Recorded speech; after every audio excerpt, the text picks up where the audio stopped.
साल था जून 2011 जब सुप्रीम कोर्ट के आदेश पर एक 7 सदस्यीय टीम मंदिर के अंदर सदियों से बंद रहस्यमयी तह को खोलने के लिए पहुंचती है। जब उन्होंने 6 में से 5 तह को खोला तो उसमें से इतना खजाना निकला कि उससे पूरे देश की गरीबी को मिटाई जा सकती थी। आखिर $1 ट्रिलियन का यह खजाना मंदिर के अंदर आया कैसे और इतने विशाल खजाने को रखने का मकसद क्या था? सबसे चौंकाने वाली बात यह है कि इस मंदिर का संचालन सिर्फ एक ही परिवार के पास क्यों है, जबकि आखिरी तहखाने के ऊपर ना तो ताला लगा है ना कोई कुंडी लगी हुई है। फिर भी अब तक सिर्फ इसी तहखाने को क्यों नहीं खोला जा सका? और जिसने भी इसे खोलने की कोशिश की है उसकी रहस्यमयी मौत हो जाती है या तो वह कहीं गुम हो जाता है। सबसे बड़ा रहस्य यह है कि इस तहखाने को खोलने का संबंध गरुड़ पुराण और अष्टनाग बंधन मंत्र से जुड़ा हुआ है। जब वर्ष 1908 और 1931 में इस मंदिर के खजाने को हड़पने की कोशिश की गई तो हजारों बड़े बड़े सांपों ने उन लोगों पर हमला कर दिया। आखिर इतने सारे सांप क्यों इस खजाने की रखवाली करते हैं? आज इन सभी सवालों के जवाब आपको मिलने वाले हैं, क्योंकि आज हम बात करेंगे विश्व के सबसे अमीर और रहस्यमयी मंदिर के बारे में, जो कि पद्मस्वामी मंदिर है। पद्मस्वामी मंदिर भारत के दक्षिणी राज्य केरल की राजधानी तिरुवनंतपुरम में स्थित है। यह मंदिर विश्व का सबसे धनी और रहस्यमयी मंदिर माना जाता है। यह मंदिर अचानक तब चर्चा में आया जब साल 2011 में सुप्रीम कोर्ट ने आदेश दिया कि मंदिर के नीचे मौजूद तहखाने को खोला जाए। इसके 6 दरवाजों में से जब 5 दरवाजे खोले गए तो उनमें से लगभग $1 ट्रिलियन से भी अधिक का खजाना निकला, जिससे मंदिर दुनिया भर में चर्चा का विषय बन गया। यह मंदिर भगवान विष्णु को समर्पित है, जो शेषनाग पर शयन मुद्रा में विराजमान है। इतना ही नहीं, तिरुवनंतपुरम शहर का नाम भी इसी मंदिर के नाम पर पड़ा है। संस्कृत में अंत का अर्थ है शेषनाग और परम का मतलब नगर होता है। इस तरह इसका अर्थ है भगवान अनंत का स्थान। पद्मनाभ स्वामी मंदिर की खूबसूरती और शांति हजारों श्रद्धालुओं को आकर्षित करती है। इसकी भव्यता और धार्मिक आस्था के कारण इसे केरल के प्रमुख वैष्णव मंदिरों में शामिल किया गया है और यह भगवान विष्णु के 108 दिव्य दर्शनों में से एक है। त्रावणकोर के अंतिम शासक श्री बलराम वर्मा एक ऐसा नाम जिसने 1924 से 1947 तक त्रावणकोर पर शासन किया। भारतीय स्वतंत्रता के बाद भी उन्होंने पद्मनाभ स्वामी मंदिर के ट्रस्ट का नेतृत्व करना जारी रखा। लेकिन असली कहानी यहाँ से शुरू होती है 1991 में, जब त्रावणकोर के अंतिम शासक श्री चित्रा थिरुनल बलराम वर्मा के निधन के बाद उनके भाई उत्तराधम थिरुनल मर्थ वर्मा ने मंदिर का प्रबंधन संभाला। परंतु धीरे धीरे आरोप उठने लगे कि मंदिर की अमूल्य संपत्तियों का दुरुपयोग किया जा रहा है। और तब 2008 में पद्मनाभ स्वामी मंदिर के एक कट्टर भक्त और सेवानिवृत्त IPS अधिकारी TP सुंदर राजन ने एक ऐसा कदम उठाया जिसने सबको चौंका दिया। उन्होंने सबसे पहले अदालत में याचिका दाखिल की और अपने आरोपों पर दावा किया कि मंदिर के भीतर बड़े पैमाने पर चोरी की जा रही है। उनका कहना था कि कीमती आभूषण और बेशकीमती जौहरों को तस्करी की गई है और उनकी जगह नकली आभूषण रख दिए गए हैं। बाद में यह मामला केरल उच्च न्यायालय तक पहुंचा, जिसने मंदिर के प्रबंधन का कार्य राज्य सरकार को सौंपने का निर्णय लिया। लेकिन यह मामला यहाँ थमा नहीं। राज्य परिवार ने केरल हाई कोर्ट के फैसले के देश के सुप्रीम कोर्ट में चुनौती दी, जिसके परिणाम स्वरूप साल 2011 में केरल के उच्च न्यायालय के आदेश पर सर्वोच्च न्यायालय ने रोक लगाई और एक ऐतिहासिक निर्णय लिया। मंदिर के भीतर मौजूद खजाने की सूची बनाने का आदेश जारी किया। इस आदेश के बाद शाही परिवार को मंदिर के प्रबंधन से अलग कर दिया गया और अंतिम निर्णय तक मंदिर के संचालन के लिए एक सर्वोच्च न्याय का गठन किया गया। इसके बाद सुप्रीम कोर्ट ने एक समिति बनाई और उसे मंदिर के 6 तहखानों की जांच का जिम्मा सौंपा। इनमें से प्रत्येक तहखाने को A से F तक कोडी नाम दिया गया। पूर्व नियंत्रक एवं महालेखा परीक्षक विनोद राय और वरिष्ठ अधिवक्ता गोपाल सुब्रमण्यम को अदालत ने इस मामले में न्याय मित्र के रूप में नियुक्त किया। इनका कार्य था अदालत की मदद करना और मंदिर के भीतर मौजूद खजानों की गहराई से जांच करना। सुप्रीम कोर्ट ने आदेश दिया कि तिजोरी A से लेकर F तक में रखे हुए कीमती सामानों की एक विस्तृत सूची बनाई जाए। यह एक ऐसा ऑडिट था जो इतिहास में अनसुना और अनदेखा था और जिसने भी इस मंदिर के रहस्यमय खजाने की परतें खोलने की दिशा में एक अहम कदम उठाया। इस समय मंदिर का गुप्त खजाना लोगों के सामने आना शुरू हुआ। समिति के सदस्य जब तहखाने A में गए तो अंदर का दृश्य देखकर उनके होश उड़ गए। 4 फुट ऊंची भगवान विष्णु की सोने की मूर्ति, हीरे और रत्नों से सजी हुई एक ठोस स्वर्ण सिंहासन जिसमें सैकड़ों कीमती पत्थर जड़े हुए थे, 18 फुट लंबी सोने की चेन, 500 किलोग्राम का सोने का पाला और 30 किलोग्राम का सुनहरा घूंघट मिला। सिर्फ यही नहीं, वहाँ कई बोड़िया सोने की कलाकृतियों, हार, मुकुटों, हीरे, मानिक, नीलम, पन्ना और कीमती धातुओं से भरी हुई थी। पद्मनाभ स्वामी मंदिर के तहखाने से 18वीं सदी के नेपोलियन युग के कई दुर्लभ सिक्के, रोमन साम्राज्य के लाखों स्वर्ण सिक्के और मध्यकालीन काल के 800 किलोग्राम सोने के सिक्के बरामद हुए। एक अनुमान के मुताबिक इस खजाने का कुल मूल्य 1 लाख करोड़ रुपए से भी अधिक है। लेकिन कहानी यहाँ खत्म नहीं होती। तहखाना बी का रहस्य आज भी अनकहा है। दरवाजे पर बनी 2 सांपों की आकृति का क्या अर्थ है? क्या इसके भीतर एक और अनमोल खजाना छुपा है या इसका संबंध भगवान विष्णु के 10वें अवतार कल्कि से है? क्या यह तिजोरी कभी खुलेगी या सदा के लिए इसी तरह बंद रहेगी? इन सभी रहस्य और तहखाने के बारे में हम विस्तार से चर्चा करेंगे। हमारे मन में सबसे बड़ा सवाल यह उठता है कि इस मंदिर का निर्माण किसने करवाया था और इतना विशाल और अमूल्य खजाना इस मंदिर में आखिर आया कहां से? किसने इसे मंदिर के भीतर रखा और यह खजाना कितने वर्षों पुराना हो सकता है? इन सभी सवालों के जवाब जानने के लिए हमें पद्मनाभ स्वामी मंदिर के इतिहास की गहराइयों में जाना होगा। तो चलिए इस मंदिर के अनदेखे अतीत के गहराइयों में उतरते हैं और इन रहस्यों के बारे में जानते हैं। पद्मनाभ स्वामी मंदिर का उल्लेख कई प्राचीन ग्रंथों में मिलता है। महाभारत, पद्म पुराण और विष्णु पुराण जैसे धर्म ग्रंथों में इसे पवित्र स्थान और भगवान विष्णु का निवास बताया गया है। महाभारत में इस स्थान को एक दिव्य स्थल के रूप में वर्णित किया गया है, जहां धर्म और कर्म के बल से मोक्ष प्राप्त किया जा सकता है। वहीं विष्णु पुराण में लिखा है कि जो भक्त भगवान विष्णु के शयन रूप की सच्चे मन से पूजा करता है, उसे जीवन में सुख, शांति और समृद्धि का आशीर्वाद मिलता है। पद्मनाभ स्वामी मंदिर का अद्भुत इतिहास और रहस्यमयी कथा दिवाकर मुनि और भगवान विष्णु से जुड़ी हुई है। यह कथा न केवल भक्ति और तपस्या की शक्ति को दर्शाती है, बल्कि इस मंदिर की पवित्रता और ऐतिहासिक महत्व को भी उजागर करती है। प्राचीन काल में तिरुवनंतपुरम, जिसे उस समय अनंत कद यानी अनंत का वन कहा जाता था, वहां दिवाकर मुनि नाम के एक महान ऋषि निवास करते थे। उनकी भक्ति और तपस्या इतनी गहरी थी कि उनके जीवन का एकमात्र उद्देश्य था कि भगवान विष्णु के साक्षात दर्शन करना। दिवाकर मुनि की वर्षों की तपस्या से प्रसन्न होकर भगवान विष्णु ने एक छोटे से बालक का रूप धारण कर उनकी परीक्षा लेने का निश्चय किया। बालक ने मुनि के पास आकर शरारतें शुरू कर दी। पूजा सामग्री को छेड़ना, जल फैलाना, मुनि को परेशान करना। मुनि ने बालक से पूछा, तुम कौन हो बालक? बालक ने मुस्कुराते हुए कहा, अगर तुम मुझे पकड़ सकते हो तो मैं तुम्हारे साथ रहूंगा। लेकिन जैसे ही मुनि ने उसे पकड़ने का प्रयास किया, बालक अदृश्य हो गया। उसी क्षण आकाशवाणी हुई कि यदि तुम मुझे पाना चाहते हो तो अनंत वन में आओ, वहाँ तुम्हें मेरा साक्षात्कार मिलेगा। लेकिन दिवाकर मुनि ने अनंत वन का नाम पहले कभी नहीं सुना था। भगवान को खोजने का संकल्प लिए वे लगातार चलते गए। हर दिशा में हर संकेत को ध्यान से समझने की कोशिश करते हुए उनकी यात्रा उन्हें लक्षद्वीप के घने जंगलों में ले गई। वहीं एक दिन उन्होंने एक महिला को अपने बच्चे से बात करते हुए सुना। वह कह रही थी, अगर तुम मेरी बात नहीं मानोगे तो मैं तुम्हें अनंत वन में लेकर जाकर फेंक दूंगी। इस अनसुने नाम को सुनकर मुनि का हृदय उम्मीद से भर गया। उन्होंने महिला से अनंत वन का पता पूछा। महिला ने दिशा बताई और मुनि भगवान विष्णु की खोज में उसी ओर बढ़ चले। मुनि जैसे ही अनंत वन पहुंचते हैं, उन्हें वही चंचल बालक फिर से दिखाई देता है। बालक उन्हें छेड़ते हुए एक महुआ के पेड़ की ओर भागता है और अचानक उस पेड़ में जाकर गायब हो जाता है। दिवाकर मुनि यह देखकर हतप्रभ हो जाते हैं और तभी वह महुआ का पेड़ गर्जना के साथ गिर जाता है।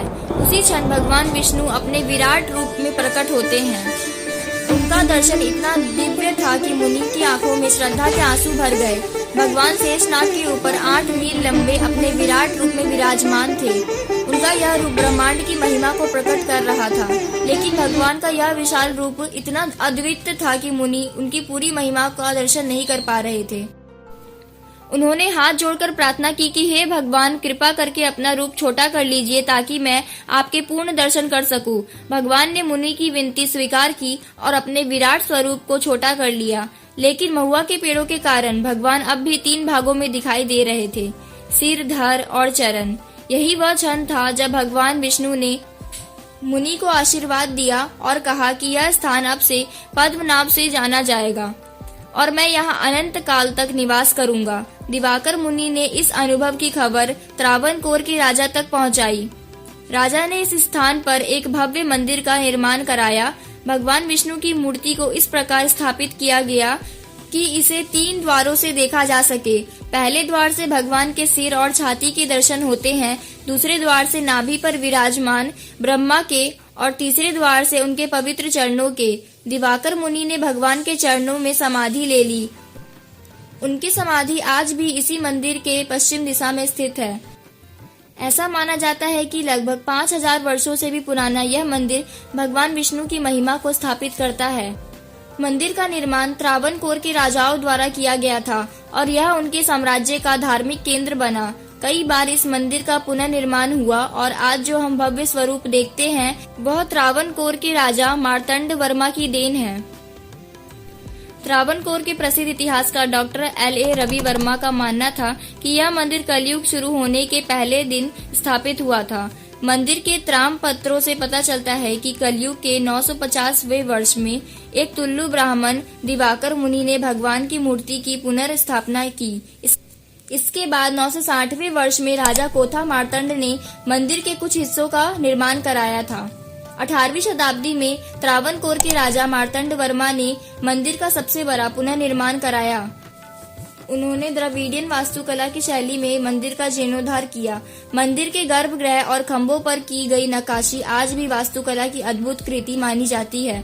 पद्मनाभ स्वामी मंदिर केवल भक्ति और खजानों का केंद्र नहीं बल्कि वैज्ञानिक चमत्कार का एक जीता जागता प्रमाण भी है।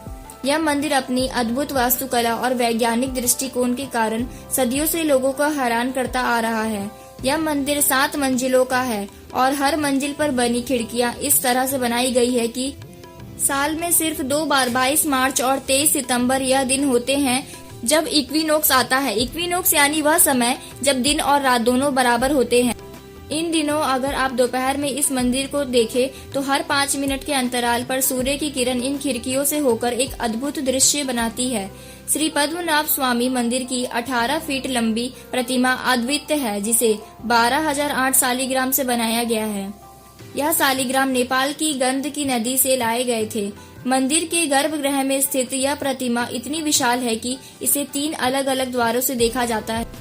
पहले से सिर, दूसरे से नाभि और तीसरे से पैर। यह भक्ति और वास्तुकला का एक अद्भुत उदाहरण है। वर्ष 1750 एक ऐतिहासिक निर्णय जिसे त्रिपाद दानम कहा जाता है भारतीय इतिहास में अद्वितीय है। उन्होंने अपने पूरे राज्य को भगवान पद्मनाभ के चरणों में समर्पित कर दिया। त्रावणकोर अब भगवान के नाम से चलने वाला पहला राज्य बन गया। राजा ने स्वयं को भगवान का दास घोषित किया और यह प्रण लिया कि उनके वंशज भी इसी की आस्था और समर्पण के साथ भगवान की सेवा करेंगे। इतना ही नहीं, राजा ने अपनी राजधानी को पद्मनाभपुरम से तिरुवनंतपुरम स्थानांतरित कर दिया ताकि मंदिर का महत्व और भी बढ़ सके। लेकिन यह केवल भक्ति और पूजा का स्थल नहीं था। यह मंदिर अपने गुप्त खजाने और तहखाने के लिए भी प्रसिद्ध है।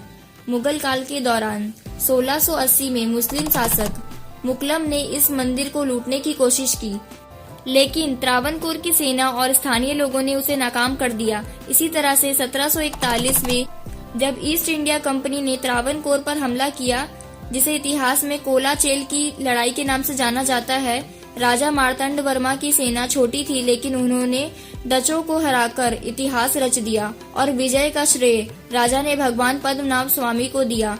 युद्ध के बाद राजा ने अपनी सारी संपत्ति इस मंदिर में दान कर दी। खजाना बढ़ने लगा और इसी समय मंदिर के प्रसिद्ध तिजोरिया का निर्माण किया गया। 1947 में भारत की आजादी के बाद त्रावणकोर का विलय भारतीय गणराज्य में हुआ, लेकिन त्रावणकोर के अंतिम शासक चित्रा तिरुनल बलराम वर्मा ने यह सूची निश्चित किया कि मंदिर का संरक्षण राज्य परिवार के अधीन हो रहे। आज यह मंदिर त्रावणकोर राज्य परिवार के ट्रस्ट के अधीन है। वर्ष 2020 के सुप्रीम कोर्ट ने इस परंपरा को बरकरार रखते हुए फैसला सुनाया कि मंदिर की देखभाल और संरक्षण राज्य परिवार के पास ही रहेगा। यह निर्णय यह सुनिश्चित करता है कि इस मंदिर की धार्मिक मान्यताएं और परंपराएं पीढ़ियों तक संरक्षित रहे। तो यह था पद्मनाभ स्वामी मंदिर का गौरवशाली इतिहास और खजाने की रोमांचक कहानी।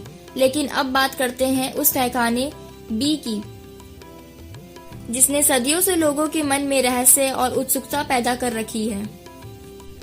पद्मनाभ स्वामी मंदिर की सबसे बड़ी खासियत है कि इसकी 6 तिजोरियों, जिन्हें ABCDEF नामों से जाना जाता है, सदियों से इन तिजोरियों के बहुमूल्य खजाने छुपे हुए थे, जिन्हें किसी ने छुआ तक नहीं था। साल 2011 सुप्रीम कोर्ट के आदेश पर इन तिजोरियों का सर्वेक्षण शुरू हुआ। इनमें से 5 तिजोरियां ACDE और F खोली गई और उनमें छिपे खजाने ने दुनिया को चौंका दिया। लेकिन तिजोरी भी अभी भी रहस्यों से घिरी हुई है। पद्मनाभ स्वामी मंदिर के छठे तहखाने यानी तिजोरी बी के रहस्य की बात ही अलग है। इस तहखाने तक पहुंचने के लिए आपको 3 दरवाजों को पार करना होता है। पहला दरवाजा लोहे की छड़ों से बना हुआ है, दूसरा भारी लकड़ी की दरवाजे से, और तीसरा एक मजबूत लोहे का दरवाजा है जो अभी भी बंद है और जिसे आज तक कोई नहीं खोल सका है। इस दरवाजे पर ना कोई कुंडी है, ना कोई बोल्ट, केवल 2 विशाल सांपों के प्रतीक गेट पर उके हुए हैं, जो मानो इस द्वार की रक्षा कर रहे हैं। ऐसी मान्यता है कि यह दरवाजा केवल एक तपस्वी ही गरुड़ मंत्र का सही उच्चारण करके खोल सकता है। लेकिन सावधान, अगर यह मंत्र गलत बोला गया तो परिणाम मृत्यु होगा। इतिहास गवाह है कि कई लोगों ने इस रहस्यमयी दरवाजे को खोलने की कोशिश की, लेकिन उन्हें सिर्फ मृत्यु का सामना करना पड़ा। ऐसा कहा जाता है कि राजा मार्तंड वर्मा के शासन काल में सर्वोच्च धार्मिक प्रमुखों ने विशेष नागपाश मंत्र का जाप किया था, जिससे पद्मनाभ स्वामी मंदिर के खजाने की रक्षा के लिए तहखाना बी को हमेशा के लिए सील कर दिया गया। यह मंत्र केवल सुरक्षा का माध्यम नहीं था, बल्कि इसके साथ एक भयंकर अभिशाप भी जुड़ा हुआ है। मान्यता है कि इस अभिशाप को केवल एक सर्वोच्च पुजारी के द्वारा ही हटाया जा सकता है।